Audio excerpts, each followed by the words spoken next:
The slam of the apartment door echoed like a gunshot through the quiet space. Liam's hands trembled as he spun around to face me, his calm brown eyes now stormy with something raw and terrifying. "God damn it, Alex. I've been in love with you for 15 years, he said, his voice cracking on the last word. Every joke, every time you called me soft or asked why I never brought a girl home, it cut deeper than you will ever know. I laughed at first, the sound awkward and forced in the dim light of Ryan's living room. Come on, man. This some kind of prank? Ryan put you up to this. But the tears welling in his eyes stopped me cold. Liam Bennett, my older brother's best friend since grade school, the guy who had been a constant in our Chicago suburban life, stood there looking like he had carried the weight of the world alone. He wiped his face roughly and kept going. You never saw it. All those summers at the lake house, the family barbecues, the nights we stayed up talking while Ryan crashed early. I fell for you when we were 13 and you defended me from those bullies at the park. But then the teasing started. Little things at first. Liam's too pretty to play football. Why you always hanging with us guys instead of chasing girls? I laughed it off because I thought maybe one day you would look at me the same way. Instead you kept pushing, like it was all a game. The memories hit me hard. I had always seen it as brotherly ribbing, the kind of stuff guys did to toughen each other up. Ryan was the golden child, captain of the soccer team, straight-A student. I was the younger one, always trying to carve my own space by poking at the quiet, artistic kid who tagged along. Liam had been there for every milestone. He helped me with my first graphic design project in high school. He listened when I complained about Dad's impossible standards. And yeah, I had teased him relentlessly about not dating, about his gentle way of speaking, about how he noticed little things like sunsets or the way flowers bloomed in Mom's garden. I never meant. I started, but the words died, because part of me had known it bothered him. I just never cared enough to stop. Liam shook his head. I'm done pretending. Ryan asked me to house sit while he's in New York for that conference. I thought maybe this was my chance to finally tell you before I leave. I accepted a teaching job in Seattle. I'm moving in 3 weeks. I can't keep doing this to myself, Alex. Watching you date girls who don't deserve you. Hearing you laugh at my expense like I'm some joke. The room felt too small. My chest tightened as the weight of his words sank in. 15 years. That was our entire adult lives plus childhood. I had treated the guy who probably knew me better than anyone like a punchline. Liam, you're my brother's best friend. This is insane. I'm not. I've never. You don't have to say it. He cut in quietly. I know you're straight, or at least you think you are. But I had to tell you before I disappeared from your life. Maybe now you can finally see the damage you caused. He grabbed his keys from the counter and headed for the door. I stood frozen, watching the man I had known forever walk away with shoulders slumped in defeat. The silence he left behind was heavier than any argument we had ever had. I drove home that night through the familiar streets of our suburb, the glow of streetlights blurring past. My hands gripped the steering wheel so tight my knuckles turned white. How had I missed it? The way Liam always chose the seat next to me at dinner. The quiet smiles when I succeeded at something. The times he defended me to Dad when I chose art school over the family business. All those moments I had chalked up to loyalty to Ryan. By the time I pulled into my driveway, guilt sat like a stone in my stomach. But beneath it stirred something else. Something uncomfortable and new. A flicker of warmth when I remembered the way his eyes had looked at me tonight. Not with anger alone, but with a depth of feeling that made my pulse race. I pushed the thought away. This was crazy. I was straight. I had dated women. This was just the shock talking. Inside my small apartment, I poured a glass of whiskey and stared at old photos on my phone. There we were at Ryan's college graduation, Liam's arm casually around my shoulders. Another from a camping trip where he had stayed up late with me by the fire while Ryan snored in the tent. I had called him camp counselor that night as a joke. Now the memory tasted bitter. Sleep didn't come easy. When it finally did, dreams mixed the past and present. Liam's face close to mine, not in teasing but in something tender. I woke up sweating, heart pounding. What the hell was happening to me? The next morning my phone buzzed with a text from Ryan.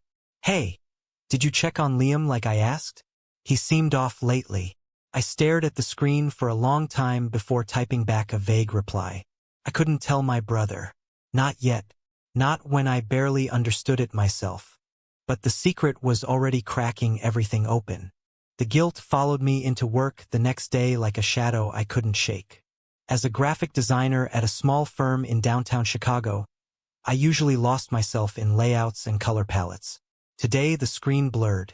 Every time I tried to focus, Liam's broken voice replayed in my head. 15 years of love I had trampled without realizing. I skipped lunch and drove to the park where we used to play as kids. The same swings creaked in the breeze. I sat on a bench and let the memories flood in properly this time. When we were 16, Ryan brought Liam home after soccer practice. Dad had made some offhand comment about real men and sports. I jumped in with a joke about Liam being more into books than balls. Everyone laughed, including Liam, but I saw the flicker in his eyes. Why hadn't I stopped? There were worse moments. Senior prom. I had teased him mercilessly for going with a group of girls as friends instead of a date. What? No one good enough for you? Or are you saving yourself for Mr. Right? The guys had roared. Liam had smiled tightly and changed the subject. Later that night, I saw him sitting alone on the bleachers, staring at the stars. I had walked away instead of asking what was wrong. My phone rang. It was Ryan.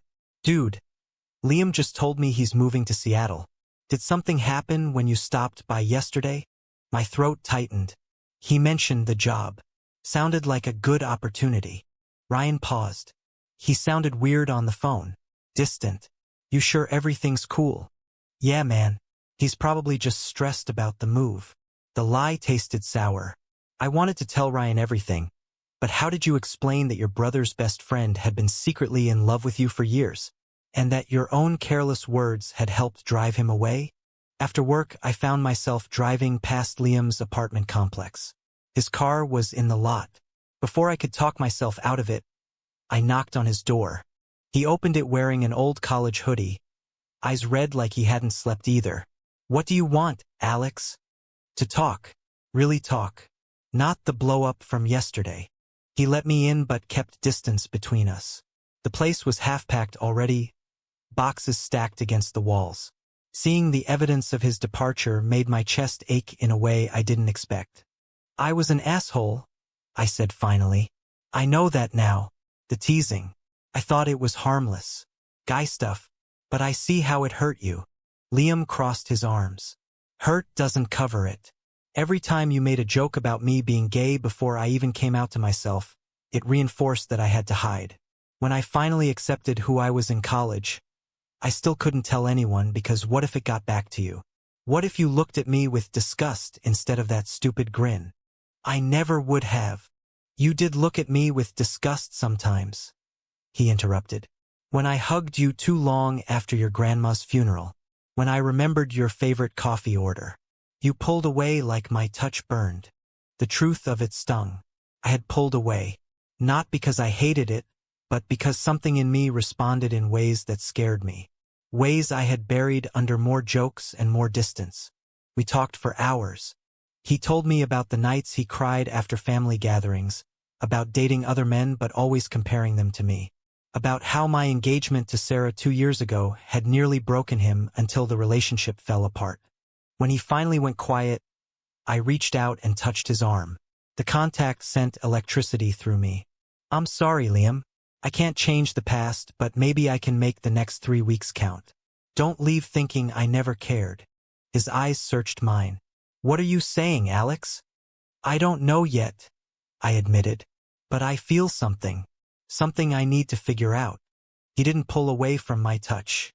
For the first time in years, the space between us felt charged with possibility instead of pain. But outside his apartment, reality waited. Ryan's truck was parked across the street when I left. He had seen my car.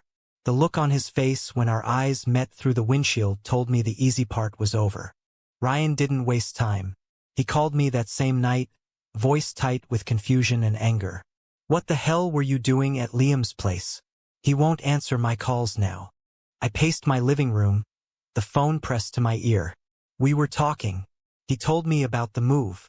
Bullshit. Something's going on. I know my best friend, and I know my brother. Spill it. The words stuck in my throat. How did you tell your straight-laced older brother that his closest friend had been in love with you for years? That your years of thoughtless teasing had masked something deeper and more complicated? Ryan, it's not what you think. Then what is it? Because Liam sounded wrecked when he told me he was leaving. And now you're visiting him behind my back. I sank onto the couch. He confessed some things, personal things, about feelings he's had. For me, dead silence on the line. Then Ryan laughed, short and disbelieving. You're joking. Liam?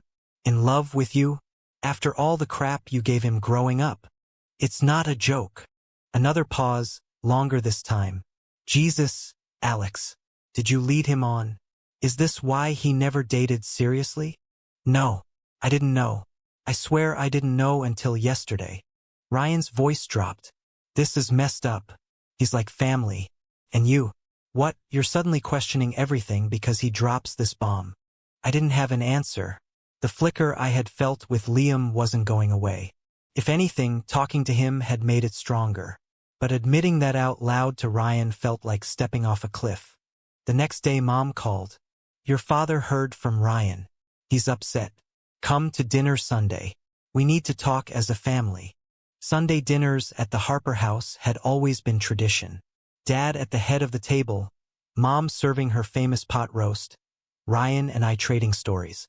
Liam had been there more often than not, the honorary second son. This time the air was thick with tension from the moment I walked in. Dad barely looked at me. Ryan kept shooting glances between me and the empty chair where Liam usually sat. Mom tried to keep things light, but her smiles were strained. Halfway through the meal Dad set down his fork. So, Ryan tells us there's some confusion with Liam moving away. Care to explain your part in this, Alex? I met his gaze. Liam told me he's in love with me. Has been for years. My teasing didn't help. Dad's face hardened. The same man who had preached traditional values my whole life now looked at me like I had brought shame into his house. Love? With another man? And you encouraged this? I didn't encourage anything.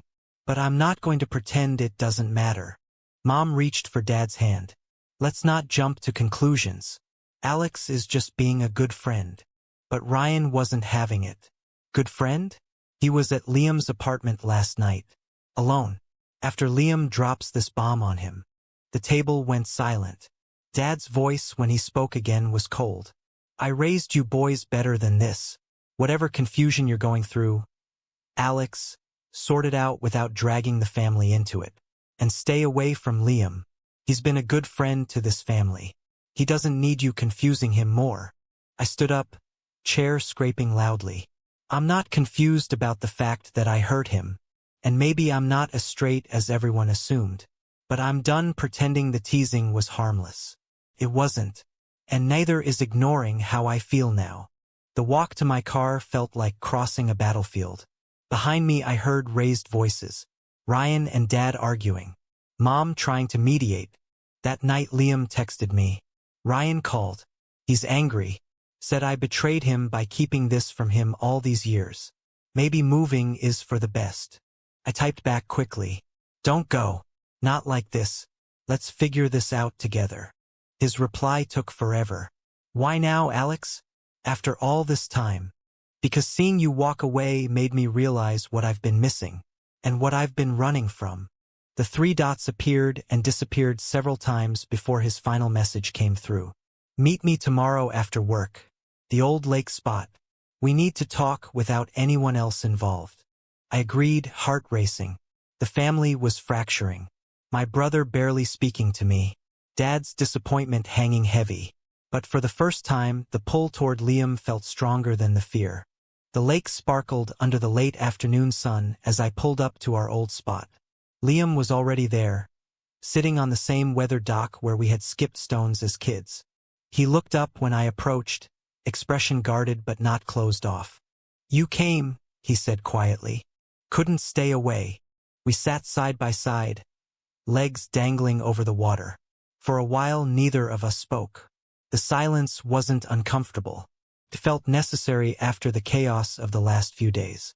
"Ryan won't return my calls," Liam finally said. "He thinks I used our friendship to get close to you, that I was waiting for my chance.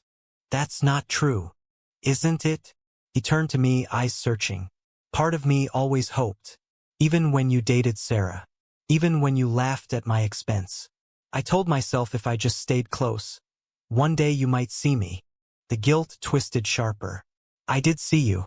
I just didn't let myself understand what I was seeing. Every time I teased you, it was like I was pushing you away because being too close scared me. Made me question things about myself I wasn't ready for." Liam's hand found mine on the dock between us. The touch was tentative at first, then firmer. "And now I'm terrified. But I'm more terrified of losing the chance to find out what this could be." He leaned in slowly, giving me time to pull back. When our lips met, it was soft, hesitant. Nothing like the passionate scenes in movies. It was real, scary, and right in a way nothing else had ever felt. We talked for hours after that. About the future. About Seattle. About whether I could leave Chicago, my job, my family. About the very real possibility that Ryan might never forgive either of us. The confrontation came sooner than expected. Ryan showed up at my apartment 2 days later, eyes blazing. I talked to Liam. He told me everything. About the kiss. About you choosing him over family. "It's not choosing him over family," I argued. "It's choosing honesty. For both of us." Ryan paced the small space. "You have any idea what this does to Mom and Dad? Dad's talking about not wanting you at Thanksgiving. The neighbors are already whispering. And Liam, he's been my brother in every way that mattered. Now I feel like I never really knew him." The betrayal in his voice cut deep. "You still know him. This doesn't change who he is." "It changes everything," Ryan shot back. "I trusted him with our family. With you. And he was in love with you the whole time? While you treated him like a joke. I had no defense for the past. Only the present. I was wrong. Terribly wrong. But I'm trying to make it right. Don't make Liam pay for my mistakes." Ryan stopped pacing. "Maybe you both need to pay. Stay away from him, Alex. At least until you figure your shit out. Because if you break his heart after all this, I won't be the only one who never forgives you." He left without another word. The door closing behind him felt final in a way that scared me. That evening I met Liam at a quiet coffee shop on the edge of town. We sat in a corner booth, hands linked under the table where no one could see. "Ryan came to see me," I told him. "Me too." Liam's thumb traced circles on my palm. "He said some harsh things. But I get it. This isn't easy for him." "None of it is easy. My dad basically disowned me over dinner. Mom cried. The whole perfect Harper family image is cracking." Liam's eyes filled with pain. "I never wanted to be the reason your family falls apart. You're not the reason. My choices are. The teasing. The denial. All of it." We left the coffee shop and walked through the park as dusk settled. For the first time, I didn't care who saw us. When Liam pulled me close under a streetlight, I kissed him without hesitation. But the cost was mounting. Friends from high school started texting, asking what was going on. Work colleagues noticed I was distracted. And Ryan's silence spoke louder than any argument. The weeks blurred into a mix of stolen moments with Liam and escalating family tension. We spent evenings at his apartment packing boxes while talking about everything and nothing. He told me about the students he taught, the life he imagined in Seattle. I showed him my design portfolio, the dreams I had put on hold to stay close to family. One night, as we lay on his couch watching an old movie, his head on my chest, I realized I was falling hard. The man I had teased was the same one who made me feel seen in ways no one else ever had. But the outside world wouldn't let us forget the price. Dad called me into his home office the following Saturday. The room smelled of leather and the same aftershave he had worn my whole life. "Sit down, son." I sat. "Your mother and I have talked. This situation with Liam is not natural. It's not what we raised you for. Dad. He held up a hand. I'm not done. Ryan says you're serious about this. Moving to Seattle? Leaving your job? For a man. For the person who makes me want to be better. Who I've hurt for years and who still chose to love me. Dad's face reddened. Love? This isn't love. This is confusion. A phase. And if you go through with it, don't expect us to support it. Thanksgiving. Christmas. Family vacations. Those are for people who respect what this family stands for. The words landed like blows. I had expected anger, not this cold line in the sand. Mom waited in the hallway when I left the office. She hugged me tight, whispering, "Give him time. He loves you. We both do. But this is hard for him." Ryan was waiting outside by my car. Dad told me what he said. "You really doing this?" "Yeah, I am." He looked away, jaw tight. "Then maybe you should go sooner. Because watching you throw everything away for this is killing Mom. And I can't pretend I'm okay with it." The drive back to Liam's felt heavier than usual. When I told him what happened, he held me without saying anything for a long time. "I can't ask you to choose me over them," he said finally.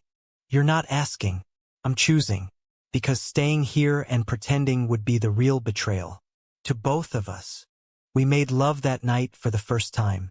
Not rushed or hidden, but slow and honest.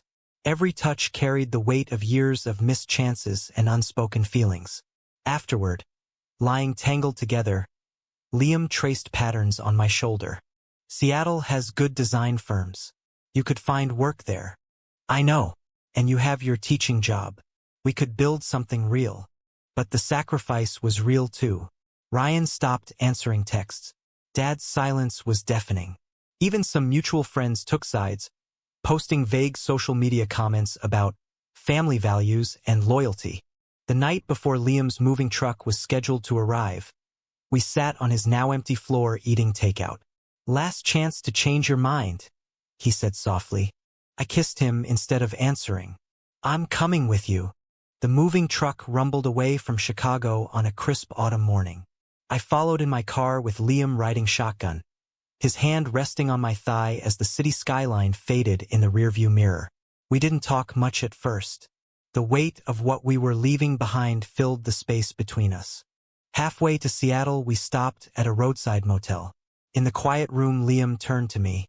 "Do you regret it? Any of it? The teasing? Every day. But choosing you?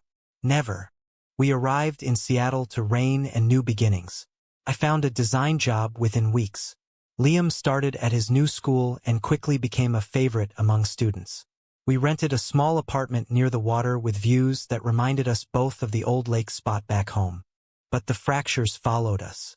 Ryan sent one text 3 months later. "Mom misses you. Dad won't say it, but he does too. Maybe someday we can talk." I replied that the door was always open. It wasn't forgiveness yet, but it was a crack of light. Liam's family had been more accepting, though his mother worried about the distance. My own family remained divided. Thanksgiving that year was the hardest. I spent it with Liam's relatives while Ryan sent photos of the traditional Harper dinner. The empty chair at their table was mine. Over time, the pain softened into something manageable. We built a life together filled with small victories. Liam teaching me to cook. Me designing a logo for his classroom. Quiet nights where the past felt distant.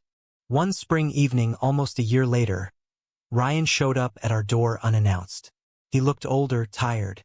"I drove all the way here to say I'm sorry for how I reacted, for not seeing how much you both were hurting."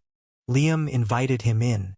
The three of us sat on the balcony overlooking the water as the sun set. Ryan told us about the family therapy sessions Mom had insisted on. About Dad slowly coming around after seeing how lost I had been in old photos. "It's not perfect," Ryan said. "Dad still struggles. But he wants to meet Liam properly. As your partner, not just my friend."